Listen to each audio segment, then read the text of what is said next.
When I went through medical school, business training wasn't a part of the educational focus at all. And let's face it, most doctors had a similar experience to me, but that doesn't mean they're not entrepreneurial by nature. Our last expert is a gentleman named Mark Amott, a business advisor to practice owners for 15 years.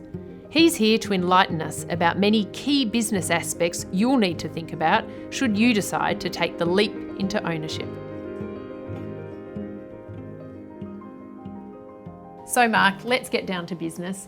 Tell us, what are the 3 different options for practice ownership? What they are in summary is to buy a practice that is for sale. You could buy into a practice with other practitioners, or the obvious one is to start a practice by yourself.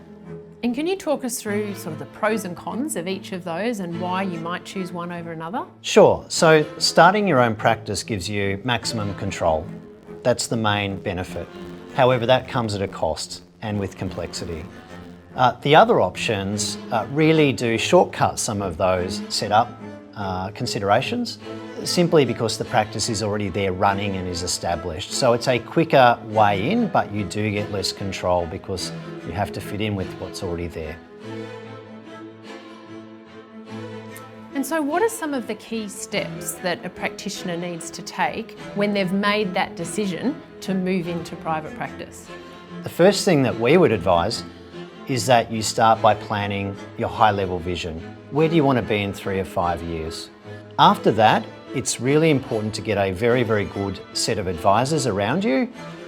Clearly, the doctor is an expert in patient care and services, but there are many, many other considerations in setting up a practice which don't have to do with the clinician role. Then what we'd say is have a very, very good operational plan to the day that you open. So you mentioned advisors. Who do you need on your team? Well, first and foremost, you'll need an accountant and probably a lawyer to help you with setups. You'll also need a financier or banker to lend you money. Then we have a design team for your environment. So if you're building out, you need somebody who's experienced in healthcare fit outs. You'll also need an IT provider.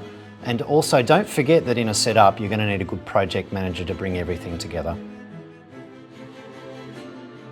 There must be a lot of big financial decisions that you need to make along the way. Can you run us through some of those key points?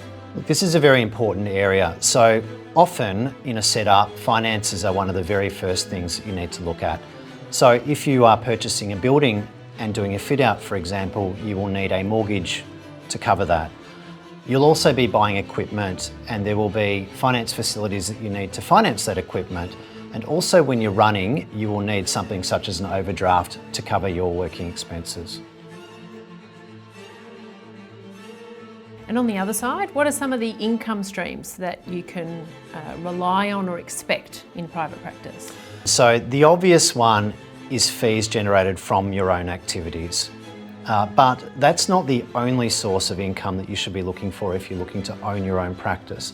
So there are also fees from associates who may choose to join you. You may also look at room rental. That may be from other practitioners, but it also might be in some specialties through rental to pathology companies or similar.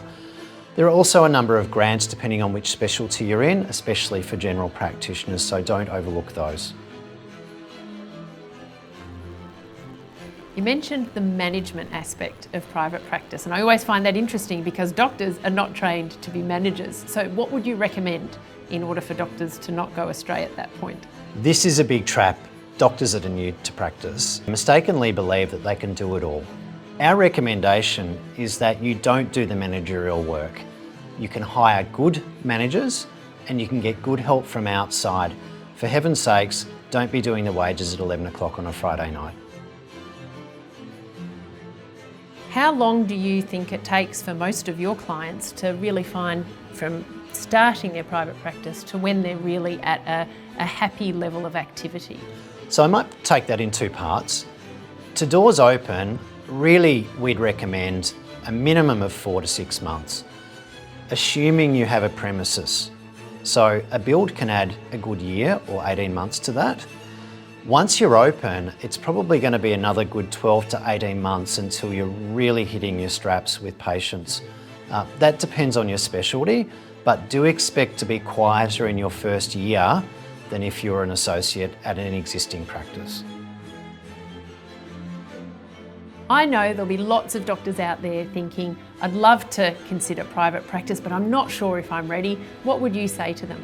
So really, any doctor in private practice can consider going out on their own. Some of the key things that we see that are those triggers is that they want something more from the way they practice, or they may want more control over their lives.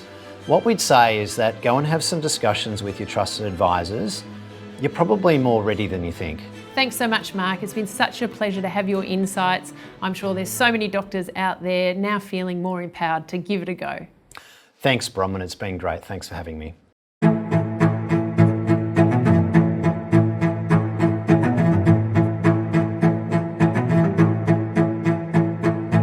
This is the Peter MacCallum Cancer Centre, where my life-altering journey began. At various points I was apprehensive and uncertain, but a close friend of mine said, just keep stepping forwards, the path is forming under your feet. Even though there were risks and challenges, I backed myself and gave it a shot, ultimately living the life that was right for me. Would I do it all again? Absolutely.